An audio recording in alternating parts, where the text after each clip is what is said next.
YouTube model railroader fans. I'm Ray. Welcome to the Boeville Newtown's vlog number 22 for 2016, and it happens to be December the 5th, 2016. Got a couple things I wanted to go over. First off, apologizing for the lack of vlogs this year. I know last year I was basically down here just about every week talking about something on this monster, and I don't know if it's the fact that we've been going through all the college tours with my daughter, trying to get her set up for college, whether it's been work, the vacations, whatever. I just have not been into this thing this year, and I feel bad because I haven't been down here to mess with this thing. And you know, it is what it is, I guess, but, you know, it's that life thing that gets in the way. If it isn't the life thing, it's the other dirty four-letter word, which is work. But we won't talk about that, because that's not where we're at. Anyway, I was actually going to do this over the weekend, and I was waiting for something, and I've got a mail call. I got a box. It actually came from the model railroader swap meet on Facebook, dealing with a fellow by the name of Bill, not Big Bill, but another Bill, up in Lewistown, Pennsylvania, and he had some old rolling stock that he was selling off, and I saw something that I had to have, and I went ahead and asked him, you know, send that down to me along with 4 other cars, because it was basically a sale. If you bought X amount, you got a little off, and I was like, okay, fine. So unfortunately, I didn't make the train show, but I did get something anyway. So I've also been doing some other work down here. Lo and behold, I saw Derek Glass's thing on his new workbench. Well, I'm not that sophisticated, and as everybody knows, I do things on the cheap. So I had some scrap stuff sitting around, and I've kind of reorganized my workbench to where I can actually find stuff instead of having to dig through the drawers, which is another thing. I've actually got myself another little table. I'm going to show you all that in a minute. But I want to show you what I picked up, and I also want to show you guys and gals something else on the computer, which also got changed. Not so much the computer, but the setup down here for that got kind of updated as well. I've got a flat screen down here now instead of the old, you know, monster monitor that used to be on there. So I've got something up that I want to show you all in a minute, but let's dig into the box. Now, I've already gone ahead and unwrapped these things, and I kind of stuck them back in the box, but this is the car that I was really after. Now, for those, oh, come on now, I know that this thing was, I know what's going on. It needs a little bit of, it's going to need a little bit of work, but those that have been following the Boeville Newtown know that I've actually got 2 others like this. This here is a, obviously it's a log flat car. It happens to be a 4-truck, 16-wheel, 2, 4, 6, 8, yeah. I count. It's a good thing I didn't need my fingers and toes, I guess. But it's a 16-wheel, 4-truck log car. I've got 2 of these that are painted up for the Pennsylvania. I believe these might be old Athearn cars. These here have actually got the sprung trucks in them and so on and so forth. But when I saw that, I was like, because with this new railroad, I want to do some other interesting things with it instead of just running around in circles. I wanted to pick up some extra rolling stock, and this is part of the idea for the new rolling stock. So we'll set him aside for a minute, because I'm going to need to do a little bit of work on a couple of these. To be expected. This stuff's all used. It's no big deal. I mean, I'm used to that. I've got plenty of spare parts floating around here anyway. So this here is a Publicker chemical car. Again, it's not something that I had. It looked kind of neat in the pictures, so I was like, oh, cool. Well, I'll take that one too. Chicago, Burlington, and Quincy, longer hopper car. Don't have one of these. I think I may actually have one of the short ones, but this one here is obviously one of the longer ones. I don't know what the tonnage is. I forget what the tonnage is. It's a long or a short. I don't, tonnage doesn't, whatever. Got a Southern gondola, and last but not least, a Burlington Northern gondola. Now this one here was a bit of a surprise because I think I actually asked for something else, but that'll work. I can use that too, so it doesn't really matter. I'll have a gondola train now too. So that was in the box. Now, for something completely different, I think I've heard that someplace before. Monty Python, maybe?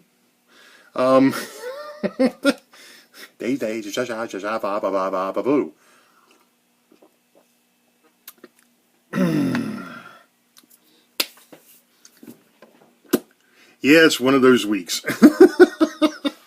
Okay, so I was talking about the workbench, so since I need to flip the camera to show you all something else, let me go ahead and let me flip the camera here, and I'll show you what I did with the workbench. So give me a second, we'll be right back. Okay, yeah, I put up a piece of pegboard that I can go ahead and hang some tools. That was one of the things, and as you can see, I've actually even got a place to hang my crocus cloth as well. But, you know, all my stuff is fairly organized now, and I can actually find stuff when I need it instead of having to dig through a drawer, especially since the second part of this was, ta-da, extending the workbench. So now it actually sits over my lap, so that way when I drop stuff, it just drops to the board and doesn't drop to the floor. Which, if you all have watched my shenanigans in the past, know that that was a fairly common occurrence that things would drop to the floor. So, that's the workbench. I mean, it's still on the wheeling toolbox. So, and I've still got all my other parts and stuff shoved up underneath. Now, one of the neat things with this is the fact that I can actually take this extension and remove it. So if I need to get into the drawers, I can and still be able to see. I'm not going to take it apart because it's kind of hard to do one-handed. It's a little heavy because I had to reinforce it. But that's that. So let me stop again and I'll show you what I'm talking about with the railroad. Something like, I don't know, I think I'm up to plan 32 or something like that, but we'll take a look at it here. Hold on a minute. And hey, what do you know, with the new computer screen, I don't get those wonderful, this is going to be hard as heck to do, but I don't get those wonderful lines through the picture. Now, the only problem is, I don't have, I didn't bring a pointer down here with me. Hold on a minute. Let's see. Okay, this might work. Okie dokie. So, plan, and I was right, this is plan 32 now. The radiuses are all 22 inches. And basically what we have down here is we have Boeville. And what it is it's now a single track. I'm going to try and brace this thing a little bit so it doesn't bounce. We now have a single track freight line and a dual track passenger line. Now, I say freight and passenger. The passenger line is going to be also for through freights. And I'll get into more of that in a minute because this thing is a little bit interesting. So we'll start here at Boeville. And we'll proceed northbound. So we're going to go northbound. Now, this is New Bolshide right now. I think this may end up changing a little bit. I'm thinking about moving New Bolshide over here, moving Wakert Hill over here because there's more space. And that way I can manipulate things a little bit. This is actually a backdrop here. And I'm going to have a little bit of access into the hidden staging yard, which I'm going to get into more in here in a second. But anyway, so we leave New Bolshide, go through Wakert Hill, try that, saying that 3 times fast, Wakert Hill, over into Newtown. Now here's where the new swing bridge will be. It's going to be a little bit wider and a lot shorter than what it had been in the past, and there's a reason for that, obviously, with the way that the track layout is, or the track arrangement is. This is going to have to be a little bit shorter. It shouldn't be that big of a deal. I think I still made it like 2.5 feet instead of 4 feet as it is now. So, proceeding northbound, we go into hidden trackage through the sump pump enclosure, and then we come to this Y. Now, one of the interesting things, oh man, of course this computer, hey, look at that, there it is. This computer is slower than molasses. It's still updating. But anyway, so we come into this Y. Now, the Y will lead to this transfer bridge. The transfer bridge would actually hook up. You'd come onto the transfer bridge, it would rotate, and then you go ahead and you'd back up into these. I didn't make the transfer bridge any longer, and I didn't make the staging tracks any longer. The reason for that is the fact that I'm very limited on a rotation here to be able to rotate the transfer bridge. So it's not only going to be rotating, but it's also going to be able to slide back and forth, or wheel back and forth, as it were.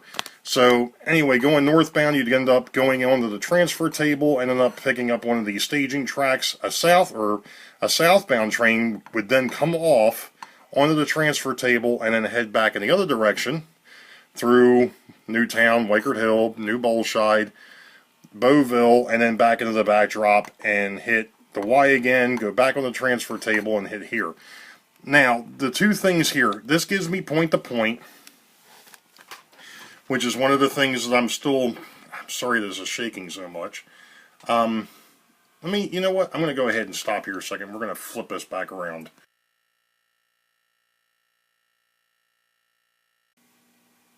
Since this thing is a little bit on the heavy side and it's kind of hard to hold with one hand, I've already dropped it and cracked the screen, so the iPad. Thankfully, it's not a deep crack and it's not really noticeable, but anyway. So basically what it is the railroad still gives me the ability to come down here and run three trains continuously without having to stop them. And if I want to do operations, I have the ability to do the op sessions as well. And again, there'd be one person in the pit, as it were, that would be working the transfer table for the inbound and the outbound if I decide to do any type of switching. So it's going to be on and off. That's your off stage. It would not be seen. And the thing of it is with the way that the program is, and that's the neat thing with this. I mean, here it is, I'm up to plan 32, and I understand that it's not used, that program isn't for model railroading. But if I would have been doing this on paper, I would have wasted at least 30 some odd sheets. Well, it'd be more than that because you couldn't fit that on a 8.5 by 11 sheet of paper. I would have wasted goodness knows how many trees by now. I think I've finally come up with something that will work out better. I know, I think it was a vlog or two ago that I talked about, I think it was Plan 30 or 31, where I was talking about going around the room.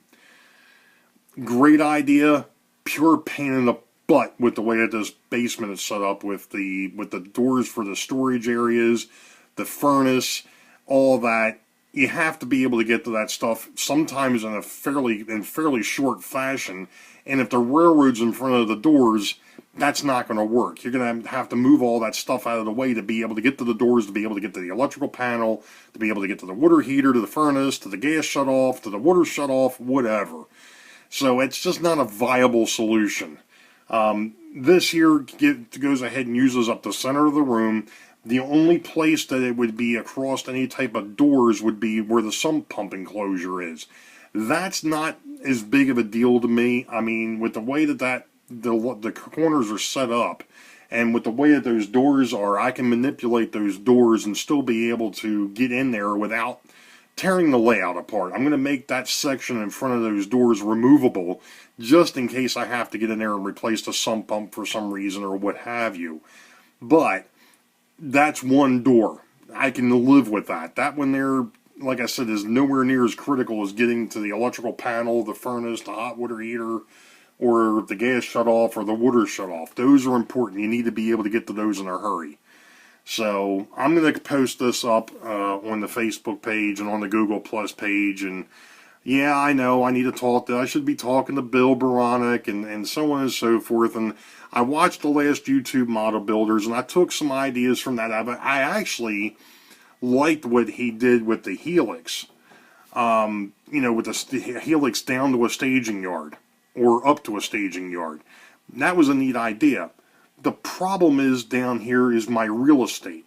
I just don't have, I just don't have the real estate. And I think he was using 26 or 28-inch radius, or 28 and 30. I just don't have the room to do that down here. That would be great, because then I wouldn't have to worry about a transfer table. And he had reversing loops with it and all too, which was great. Wonderful idea. I just don't, I mean, it looks like I've got the real estate to do it, but when you sit there and start putting in these really wide radiuses, I can't do it that way. And that was one of the reasons why at one point I was even looking at doing an elevator down here, you know, where it would just raise from the lower level to the upper level, and at the same time it would turn them around. And that's how you got into the staging yards. It was a wonderful, here again, it looked great on paper, but when you sat there and really started thinking about the operation of the thing, that was going to be a pure pain in the butt to have to line everything. You know, it just wasn't going to work. Neat idea, wasn't going to happen. The around the room layout looked great. It was wonderful. That played in perfectly. I had all sorts of room. Here again, the issue was going across all the doors down here that I've got, and I just couldn't. Like I said, it was a great idea. It looked great on paper, but when you really sat back and thought about what you were going to have to go through to be able to get into these, you know, the 3 storage rooms, or the 3 storage closets, the electrical cabinet, you know, and then the water heater and the furnace, and it was just like, no, I mean, especially after the issues I heard earlier this year with the furnace and all, there was just no way. You know, and that was one of the things with this one here, too, is the fact that I made sure I left at least 3 feet between it and any corner, at least on the side where all the doors and all are. So that way, if I have to get in there in a hurry, I don't have to worry about moving anything. You know, I just noticed looking at it again, I did make a couple of changes to it today, just some minor things. And that's the other, what I was getting at earlier is, the staging yard, the tracks are 3 inches apart. Well, if you use Atlas snap switches like I used in my yard, you can get the tracks like 2 to 2.5 inches apart. That sounds awfully tight, but when you're talking about a staging yard that you shouldn't have to really do a whole lot in, you can put those tracks really tight. And especially since there's no switches there anyway. I mean, I could stack them suckers up to where you couldn't get a finger between the cars. Nah, it may not get that tight, but I mean, I could put a lot of storage in there. I mean, here again, too, I could go ahead and I could actually maybe put in 2 rotating bridges. So that way, you know, you'd have one that would be already pre-staged to where you just, once the incoming comes in, the outgoing goes right back out. So it creates that illusion like, boy, you're creating an awful lot of traffic. That's the other thing. This is supposed to be a branch line. It's not supposed to have a whole lot of traffic. Most of it was going to be through freight to begin with. Through freight, and then of course local passenger, maybe even an express passenger or 2. So, because I still love to run passenger cars. You know, I mean, I sit here and put my error between 1950 to 1970. But the reality of it is the fact that, yeah, I still love to run passenger cars. I still like to run my freight train or my steam train or steam engines. I love running some of the older diesels. So, you know, this thing to a point is supposed to be a display layout with the possibility of going ahead and throwing in some operation or at least some storage. So that way I don't have the, you know, 4 or 5 boxes of rolling stock, which now I've got more stuff, you know, 4 or 5 boxes of rolling stock sitting up underneath the layout that I can't even use because there's just no room for it. You know, that's one of the things that bothers the living heck out of me right now is the fact that I don't have any storage area other than leaving it in boxes. And it's like to go ahead and go underneath the layout, pull the boxes out and go, okay, I'm going to take that one off the layout, that one off the layout, that one off the layout, but this one on. Again, it's a pain in the butt. It just doesn't make sense. But one of the things that I am going to do, or that I do want to do, and of course the plan is just that. It's just an idea. I want to throw some more industry in, and of course, you know, it's not like all the industries are going to have cars switched out all the time. But at least I'd have a way of generating some traffic. But I think I'm like up to 25 minutes already. Sorry about that, folks. It's been a while. I know I'm running way behind on way behind on these vlogs. But that's basically been the updates. I mean, it's getting closer to Christmas time. You know, I'm hoping to get down now that I've got my workbench or my work area kind of a little bit more organized now. I might try and get down here and do some of the things that I've been talking about for months. You know, that mashup locomotive, the BL2G9 or whatever I was going to call it. Going ahead and repainting, or painting, not repainting, but painting the inside of these buildings so that they don't leak light. That's one of the other things that's been on a long list, and that's going to be one of the other nice things too, is I can actually put up a list of things to do. not that I probably need a reminder, but, you know, a list of things to do down here, because I know I can't start right now, you know, on the rebuild process, but I can still get down here and do some of the things that'll help once I start to do a rebuild. But we'll see how it plays out. You know, it's you know, it's just one of those things. So I'm going to stop rambling. You all know the deal. Wait for the highball. Green tracks ahead. We'll catch you all next time. If I don't get on here before Christmas, you all have a Merry Christmas and a Happy New Year. And we'll catch you on the flip side. Be safe out there, folks. Have a good one.